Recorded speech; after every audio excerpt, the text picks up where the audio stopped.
their characters revealed, and we see and we see something that really bothers us. Maybe they have a materialistic streak, or are a bit too critical. Or trace around it with tons of glitter. I like that. I like the way she thinks. You're awesome. Thank you, Matt. Have like a fountain coming out of the top or something like Oh that. my God. A fountain of glitter. Yes. Yes. Oh, that would be awesome. Little glittery mermaid Oh, sperm. if we had that, we drew it and sold it, I hope we would get a shit ton of money. Oh. If we ever did that. We're going to commission an artist to recreate the cover of The Little Mermaid But in make this sure fashion. the dick is spewing out guard. Yes. Yeah. All right. At that point, it's often something that, if you could, you would most certainly change about them. But it's important to remember one thing you can't. This is true. That's not to say there isn't room for constructive criticism in a relationship. There is. It's just that trying to change your partner, profoundly change who they are, it's a fool's errand. Yep. Even worse, it's more likely to hurt than help. First off, no one likes being nagged about the things they do wrong. No yeah, one. No one. No one likes someone who like it. nags. I made it very clear in the beginning, I will not tolerate nagging.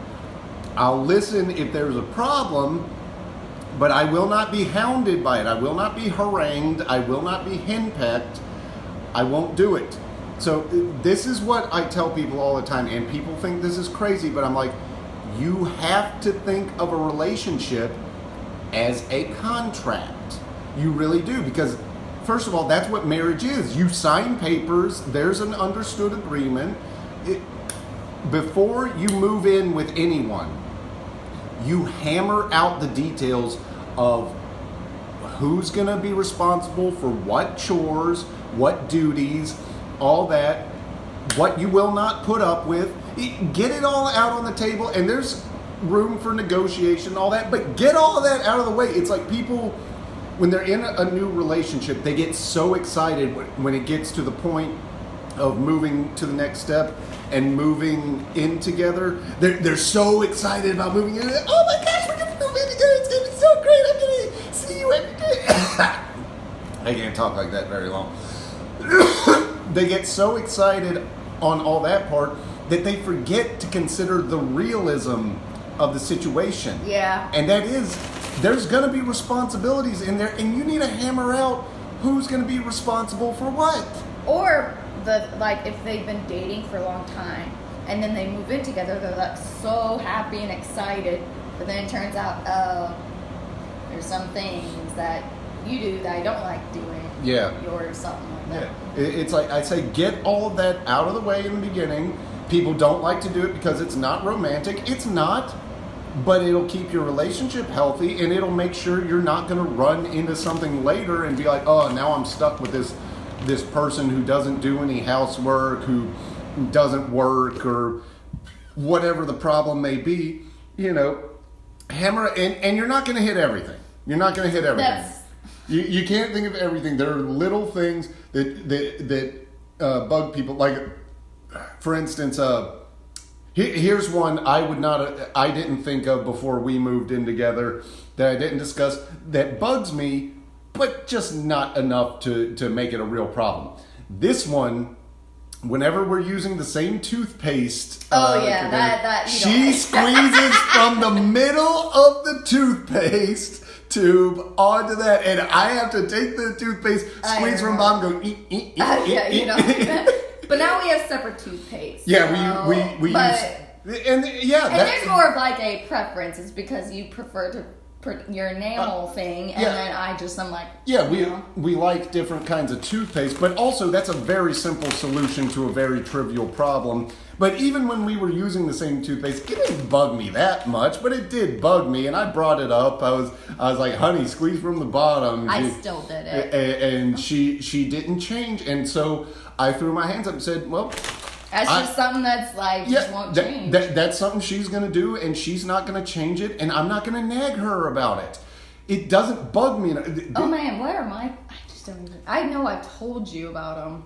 I used to do this when I would shave. I would leave beard trimmings all over the sink. He's gotten so good about. I've gotten better. I hate that. Ooh, like because it's everywhere. He's gotten better though because he liked to rinse it off, but initially it was annoying. Break over. Back to my homework. Oh, you're leaving us, see you around, Madeline. Good luck with your homework. Thanks for joining us. Yeah, hope to see you again. But yeah, that was a major pet peeve of mine that you did. But yeah, here's the thing that I say you should do with any problem you have with your partner. You bring it up. You bring it up. Nothing wrong with bringing it up. You bring it up once. Maybe bring it up every now and then just as kind of a reminder that it bugs you if it's that important. But don't bring it up all the time. Mm-hmm. Don't bring it up every time. Definitely don't do that. Don't bring it up often. And they will either change or they won't. And if they don't change, you ask the question, is this a deal breaker? Is this something I'm willing to live with? If the answer is yes, then shut up. Shut up! Don't bring it up again. If it's something you're willing to live with, what are you doing? Get back to the article. It's right there. Yeah. If it's something you're willing to live with, then live with it. If it's not something you're willing to live with, leave. Yeah. Tell them you're out. And guys. God, I wish I would have known that. Yeah. Guys, I'll tell you this right now because women are pros at this. Don't let them play you're just trying to control me card. You're so controlling. No, you are not saying anything about what they have to do. What you are saying is, I can't tell you what to do. I can't control you. I can't make you stop doing this thing that I don't like. I'm saying I don't like it and I don't want to be with someone who does this. I don't want to be with someone who goes out to the clubs all the time and I'm sitting at home. It's like, I don't want to do that. So I'm leaving. You're wrong for me. That is not controlling her. No. That is deciding what you will and will not live with. It's just the wording women don't let them manipulate. Don't. Yeah, they're actually controlling you. I actually can see women doing that, and hell, I think I've done that. And guys do it too, but women are pros at that. Well, we're pro at it, and then we don't get acknowledged. I guess we're not acknowledged for it, and so we're able to kind of like go through the loopholes. Well, you don't get called out for it because if you criticize women in any way or call them out, you're a misogynist, you're evil, you're the devil, blah blah blah. So people don't do it because they don't want to be labeled as such. Okay. So don't let them do that. You are not controlling them. You're saying, hey, you're not the person I want to be with. That's all you're saying. You're not telling them what to do. You're saying you do this thing that I will not tolerate. Therefore, you are not the person I want to be with. Best of luck to you. Have a good one. See ya.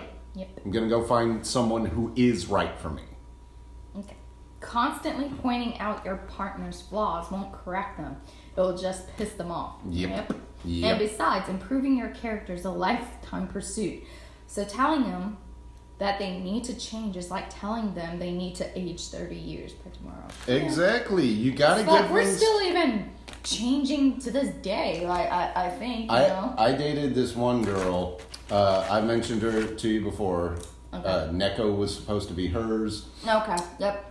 I actually figured out what was She would nag me incessantly. He's told me about this so much, guys. And, oh my God. And when I would make changes, they wouldn't be instant, but I would take steps. I would go in increments, and every increment I made, she would nag me more about how I wasn't instantly at the end of the change. But that's how women, I don't know if it's a male thing, but I know for women, well, especially for me, I want the immediately, okay, I did something, okay, or I say something, I want it done now. I want it done tomorrow or something.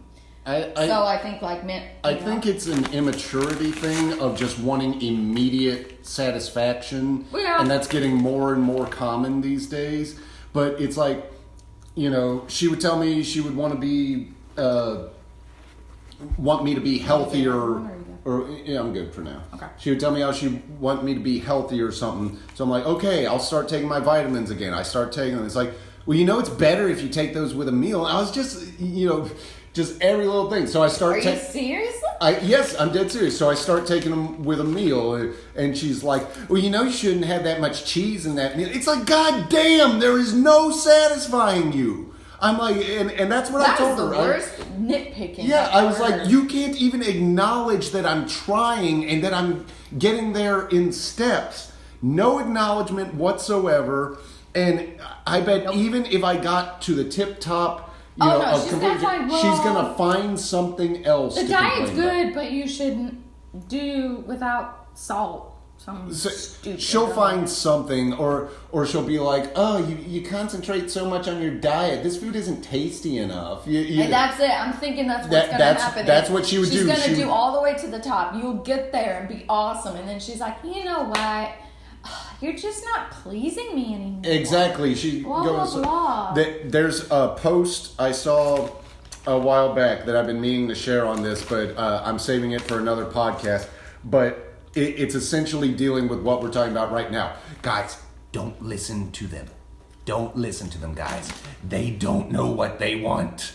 They don't. Not really, no. And we'll talk about that in another podcast. That's another podcast in itself. Women don't know what the fuck they want. Don't listen to them. Don't do what they say. I'm sorry if that makes you mad. No, I'm not sorry. I was going to say don't apologize. I think it's hilarious. But if that makes you mad, get mad about it. It's true. They don't know what the fuck they want. And I think that's why I'm giggling, because sometimes I'm like, yeah, I just don't know what I want. And I think that's for me, I think it's hilarious. Well, that's the thing. You like that I'm a man and I take charge, and I keep things in order. I don't control you. I just don't like that, I guess, is my thing. I don't feel taking charge sometimes. I don't feel comfortable about it, I guess. And you're fully capable of doing it. And I am. It's just like, I take your input on every decision we make, and sometimes I defer to what you say. I'm like, oh, good point. Yeah, I've done better though in terms of like stepping up and being more assertive and be like, you know what, this is what I want versus just following whatever your ruling is. I don't control you, but sometimes I put my foot down. I say, no, we're not doing that. That's going to end up blah blah blah. Oh yeah, I can't think of a good example. No, but I do know of situations where that's happened. But that's the thing.